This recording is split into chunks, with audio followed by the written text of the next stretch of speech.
listening to you talk, and I don't want to sound insensitive. So if I do, it's not intended that way. But somebody loved this man. He had a mother. I know, and here where I'm going with this. He had a mother. He had family, fans.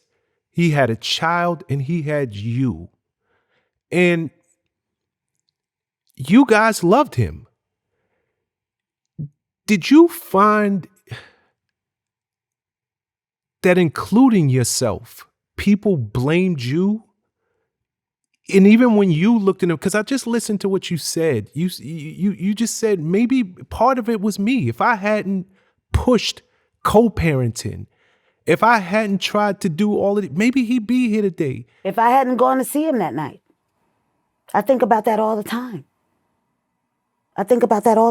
Every day almost. This is a terrible thing.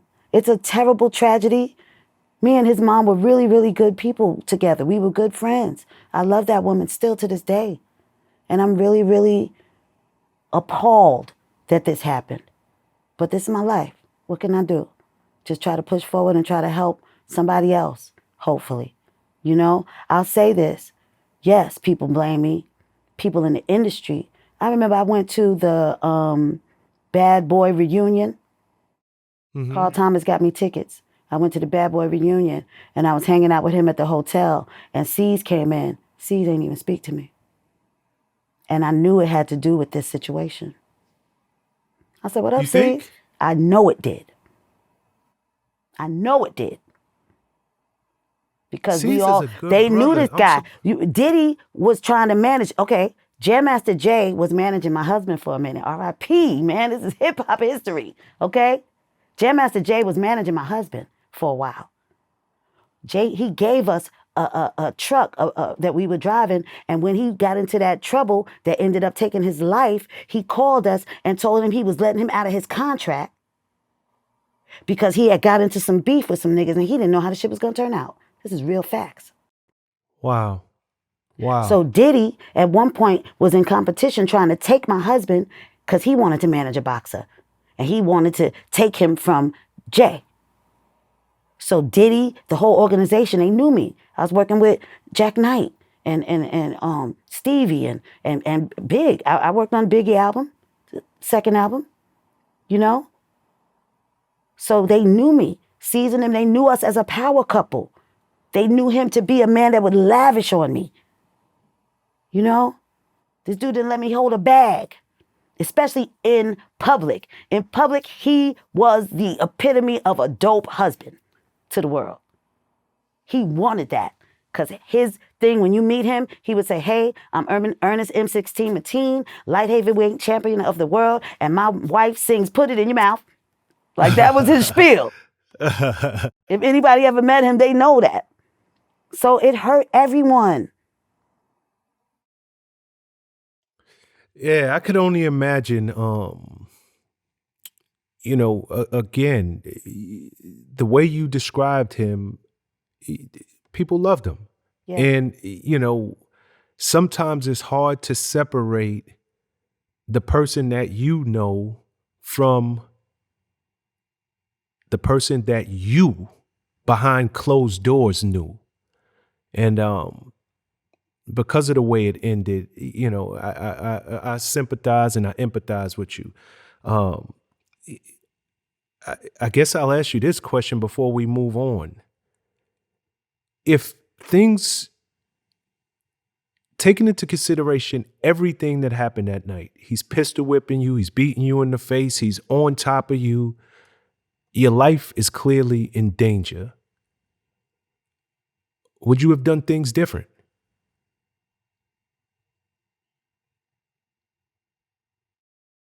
I don't know. That's honest. I don't know.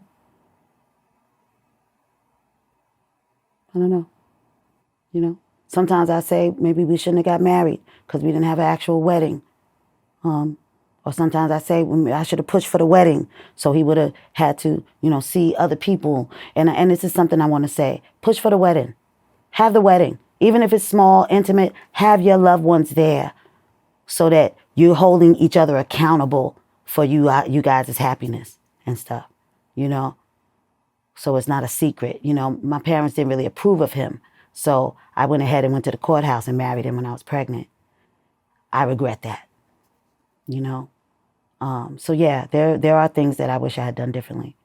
But I would be with him again. My son is amazing. Our son. I definitely see him in his face every day. You know, well, when I see him. But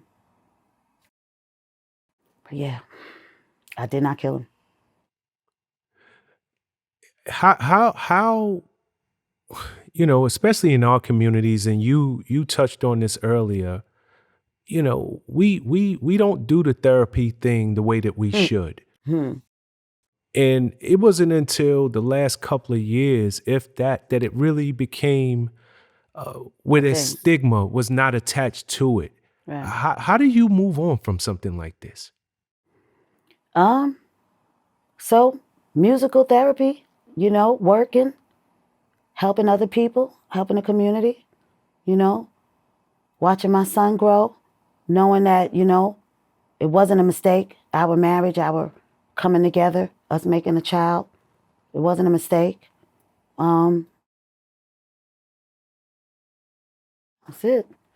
It's been hard, and so I did come up with some music. Like I said, the movie's called "I Did Not Kill My Husband," and new music from it: "Misery," "Cry No More."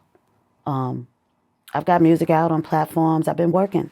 I shout out to Razkaz. I'm on that Four Horsemen project. Shout out to Raz. with Razkaz, Cannabis, Killer Priest, and Corrupt, right? I'm on a joint. I'm about to come to New York on the 20th and shoot a video with Craig G, Master Ace, and Lou Chin for new music that's just dropping.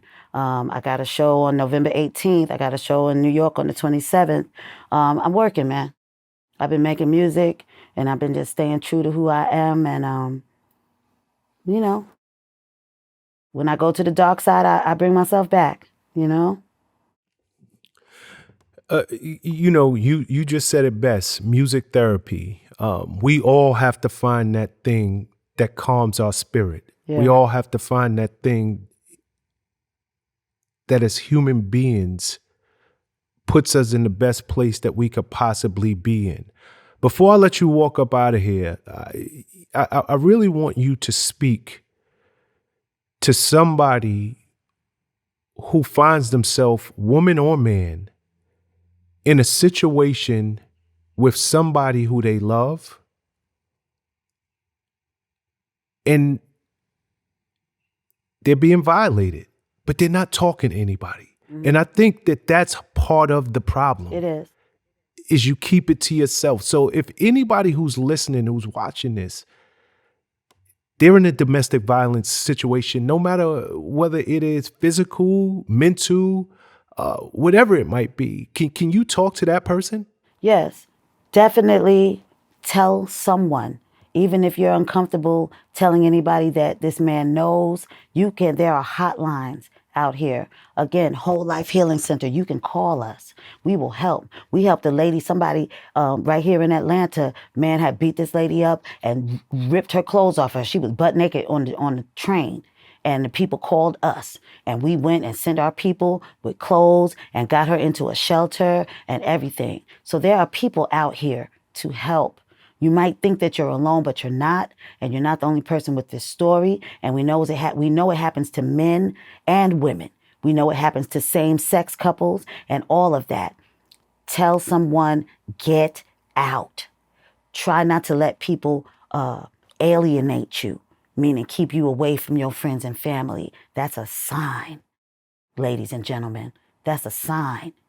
If they're controlling, you know when the hairs go up on the back of your neck and what's going on when people are trying to control you, it's a sign. When you talk to them about it, if they don't want to hear it, if they never want to admit to their thing, you got to get out. You got to move away. You got to let them reflect. You got to let them know it's a problem and see if they're willing to change their behavior. If they're not, you got to think about moving on. And do this before it gets crazy, before it gets to where you can't speak up for yourself. You know when you're meeting someone, when you're dating someone, even if they, were so sweet and then now you married them or moved in with them and they're starting to act funny, you know what's up. Had a conversations. Don't let them kill your spirit. Don't let them stifle you. Don't stifle yourself to go along to get along. It's no fun to go along to get along, even if the money is great. I'm going to say that to for the people in the back. It's no fun to go along to get along, even if the money is great. Ladies, how many of y'all know that? How many of y'all married for that buck, for that bag, and you are miserable? Oh, you fly. You got everything your heart desire, everything, but you're not happy. People taking their lives that live in mansions because they're miserable, because they're not happy with who they're with. They're not happy with who they are. They've compromised themselves. Let's not do that. You only got one you. And your relationship with God is the first one. It's the most important.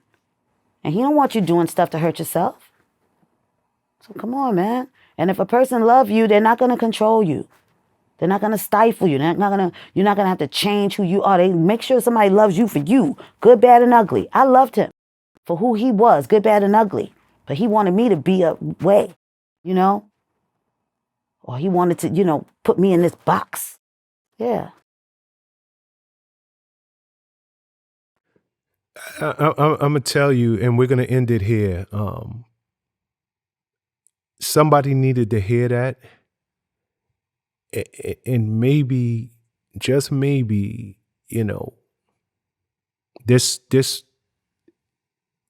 this is why you went through what you went through.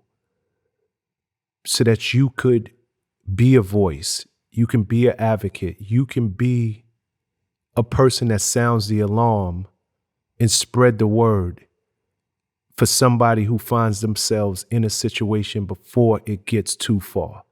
So, Kia, I want to say this real quick before we leave. You're right about that.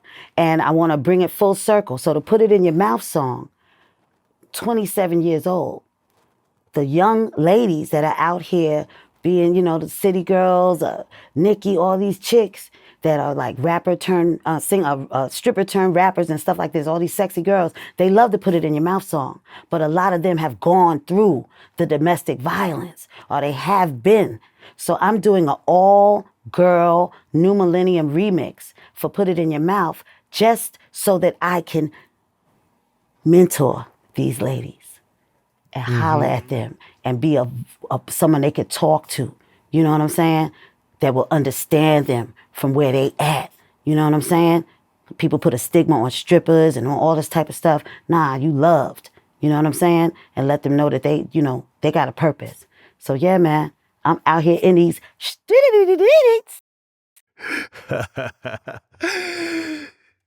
Thanks shout out so to much, all my Kia. platforms. I'm on the radio, Wu-Tang Radio, all of my different the DJ Grid. Shout out to everybody. Shout out to Vincent who set this up. Stream 365. I got to give everything. Dollhouse Promotion, Bomb Promotion. Shout out to Hip Hop Fraternity, Pimpin' Ken doing his thing down here in Atlanta. Shout out to all my people on the West Coast. Everybody, I love you. Mwah. Shout out to Vlad, of course. And thank you so much, Shawn.